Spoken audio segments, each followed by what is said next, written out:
something she ate. Kurita died here in Tokyo Women's Hospital without regaining consciousness.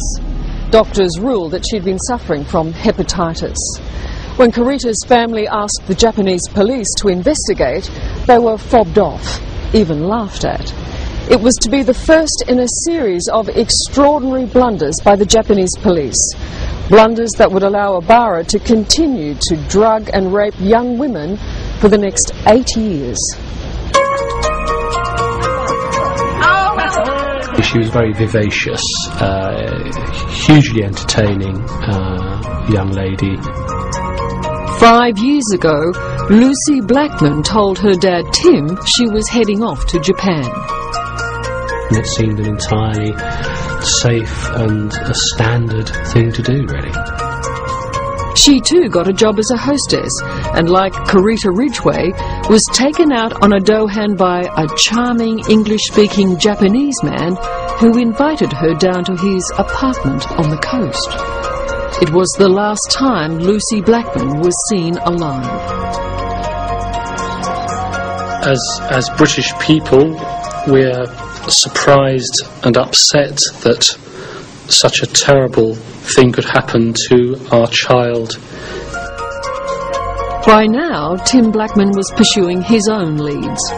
One name kept coming up: Joji Obara.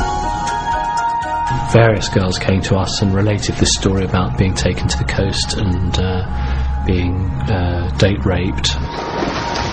Tim Blackman's pressure finally forced the police to act. They raided Obara's seaside haunt. This was the outcome the Blackman family had feared but expected: the discovery of a woman's remains.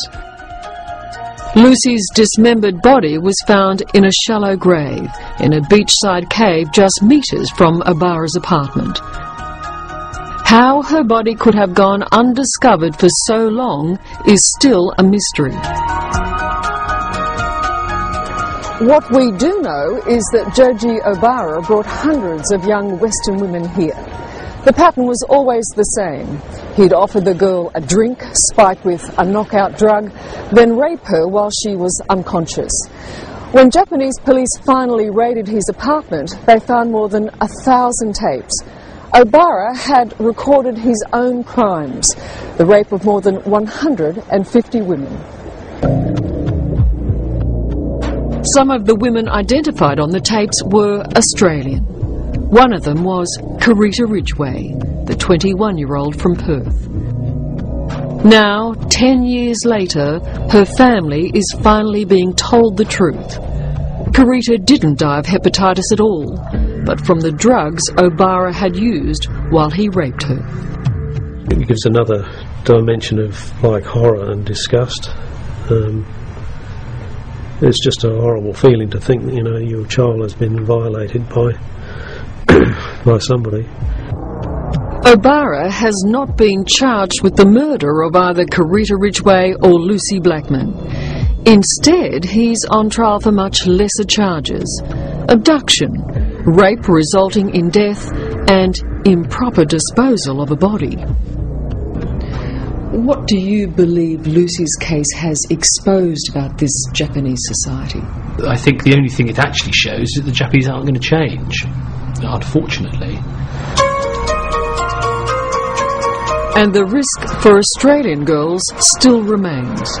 In the seedy hostess clubs of Roppongi, it's business as usual, as we discovered when we followed Issey Sagawa on a night out. Here, Japan's most notorious criminal quickly found just what he was looking for: 3 young Australian women. Hello. Mr. Sagawa introduced himself as his favourite secret agent. My name is James Bond, okay? And chatted happily to the unsuspecting girls. Moths, yes. I'm very scared of them. Oh, they're nothing to be scared of, they're cute. Yeah. Issey Sagawa swears that these young women have nothing to fear from him. Never. At least, kill, never. Of course, I want to eat the meat of young, beautiful girls. It was not change at all. You still want to eat the girls, you just don't want to kill the girls. Yeah, so I know now that killing is really terrible. So for eating, I never kill. By the time he left, all three of these trusting young Australians had handed him their private phone numbers. Outside, we politely took the girls' phone numbers back from him. How dangerous do you believe the Roppongi bars and strip clubs are for young foreign girls? Of course, it's very, very dangerous because the customers are very rich. They can do everything.